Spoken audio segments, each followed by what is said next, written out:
Hi, I'm Tiffany Esposito, President and CEO of SWFL Florida Inc., and I'm here with Representative Spencer Roach. Thanks for being with us today. Thank you, Tiffany. Good afternoon. Welcome. Can you tell us a little bit about your district and the area that you represent?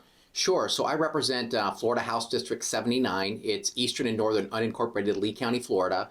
And it's one of only two districts in the entire state that's all unincorporated, meaning that I have no cities, villages, towns in my district.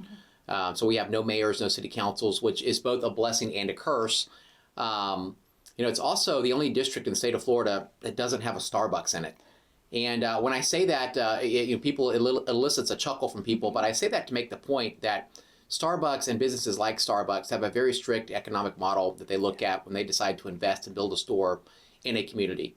And I think it's safe to describe most of my district as less than affluent.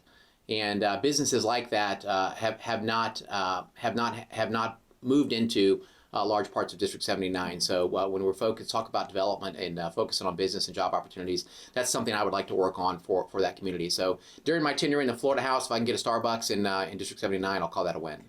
I've heard you tell that story, and it's one of my favorite stories because I think it speaks to economic development so much. It does, and it's Starbucks is a metaphor. It's not just Starbucks, but it's your standard chain restaurants, Olive Garden, Outback Steakhouse, Chili's, those things. We don't have those in my district, and the term that the economists use to describe that, it's called leakage. It's when taxpayers from my district will have to travel into Fort Myers proper, which is incorporated, and spend their dollars there at those restaurants, and that tax revenue is leaking out of my district into the incorporated municipalities surrounding them. So it's making us poorer and making them richer. We don't like that. So what are you most excited about for this upcoming session? So this is going to be incredibly my fourth session. Just on November 6th, a few days ago, I hit my 3-year mark in the state legislature. And as you, and I'm sure many of your viewers know, we have an 8-year term limit in the Florida legislature. So I'm about halfway through, assuming I stay the full 8 years. I think for me, this session, you're going to see a focus on sort of transparency and accountability in government when you look at some of the bills that I filed. So I filed a bill about ensuring that voters have as much information as possible about school board candidates when they run for office. We can talk about that later.